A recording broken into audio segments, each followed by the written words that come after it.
Kendall is in. He's an Olympic champ, 1996 in Atlanta. Wrestled at OU, right? Was it OU? Yeah, it was. Oklahoma State? Yes. Go Bucks? I know, you weren't even there this Doesn't year. matter. We're in your hometown. I was with my schoolboy guys. I was right here watching this guy. Okay, but give him a big round of applause. Olympic champ.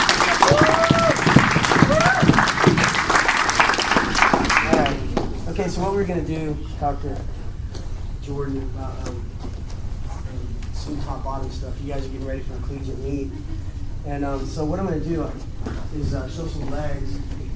I know that Jordan has worked with you, and the coaches have worked with you on a lot of parallel riding type of turns where you need to ride parallel to the guy's body, kind of maybe a more shallow boot than a deep leg. So what I'm going to show you is a crossbody, and really this is perfect. I'm glad that you guys really touched on it a lot, because some of this will be new, some of it may not. I mean, some of you guys, if you're advanced, I'm sure you've seen it. But what I'm doing is I'm riding a crossbody versus a parallel ride. So I'm riding perpendicular to my opponent, and I'm actually turning my back on him. And I'm using an arm to get between the legs. I'm using an arm to get to a guillotine. And I got some pretty cool tricks to get a guy to his back in a guillotine that doesn't actually take back behind the head and lean back. And a lot of times in a guillotine, how many guys are familiar with the guillotine? Pretty much everybody? Anybody not? Okay. Well then, one of the biggest problems with a guillotine is that when you take that thing behind your head and you start going back, it'll get stopped, and because it looks so bad. And so I got a couple things to help you keep it from looking bad, but also a different direction to take it, so you can get the guy to his back without it looking bad and getting stopped. Okay. But before we get into our turns, I wanted to talk a little bit about what I think about getting legs in. Okay. When I was in college, actually I started in high school. I had a really good coach, or a good mat wrestling coach. And I learned not only how to ride legs, but how to get out of them, because my coach, he was small, a little bigger than I was, really good at getting legs in. And so I had to figure out how to get them out. And it was one of the best experiences I had as far as becoming a good collegiate wrestler, was because one, I learned legs, and two, probably more importantly, I learned how to get out of legs.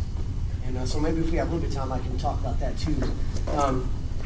Leg riders are feared. Would you guys agree? Yeah. If you come up against a leg rider, you're like, you take feet, and you could take down and get an escape and get one. Why? Because you're probably not going to get an escape. If leg riders get a leg in on you, you're in trouble. The good ones, you won't get away. And the reason is because if you want to get out of bottom, one of the biggest pieces, or one of the biggest components of getting out of bottom, is creating distance between your hips and your opponent's hips. And there's no way to do that when he's got a leg in and his hips are glued to yours. And so it's a great ride just for that alone. Because if a guy's going to get away, there are a couple things you have to do. Three things have to happen in bottom. You have to create motion. And of course, if you sit there, you're not going anywhere. So motion's good. Two, you have to create distance between the two hips. And three, you could say that it's hand control. Because if he's a hold of you, it's going to be tough to get away, even if you create distance between the hips. Hand control kind of goes with it. Hand control has a lot more to it. There's back pressure that gets your hips away, and back pressure at the same time you do hand control. But if you just generally think about getting out of bottom, it's motion, it's hips, distance between two hips, his hips and yours, and hand control. Okay? And so leg rides, it really just takes that away. I put myself right in on his hips here, and no matter where he goes, I can just, no matter where he goes, I'm with him. Okay? Always with his hips. And so it's just going to be tough for him to get away from it. Okay? So, with that in mind, let's talk about how to get him in. What I do is I put weight out on his hands. I don't want his hands coming back and blocking a leg coming in. Okay, if he's able to sit back and get an arm, right, and then put the legs in, I'm just going to catch it, and then I'm in trouble, okay? So they're not going to stay in. So what I need to do is get weight on his hands out here and post him out, okay? Another thing I want to do is I want to open him up on the opposite side of me. So I'm going to go, I'm going to use a spiral like a claw here, or, I think the claw is probably the best. Holds me into his chest, or into his back. And I'm going to take my other hand, it's just a regular spiral. I'm going to lift out, drive forward, and lift out, right here.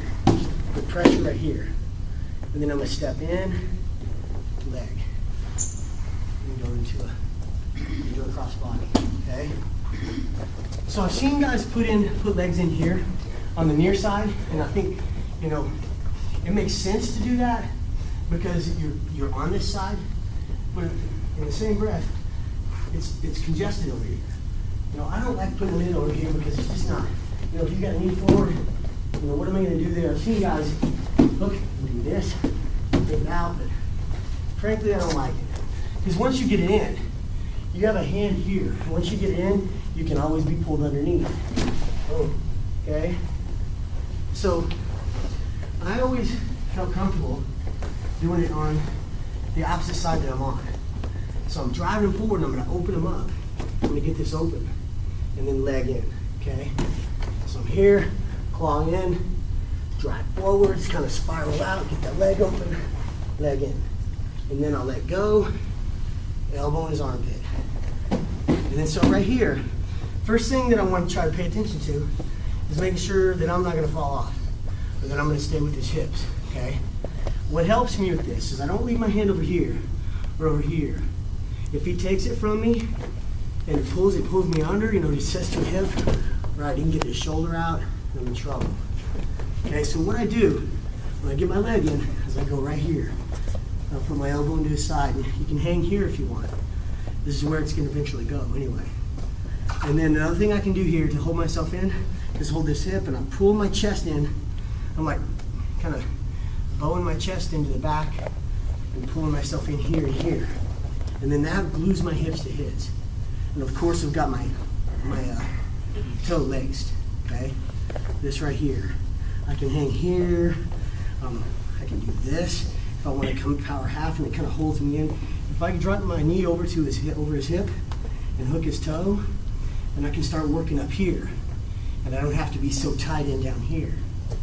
Okay, you know what I'm saying? So there's a couple things you can do to hold yourself in.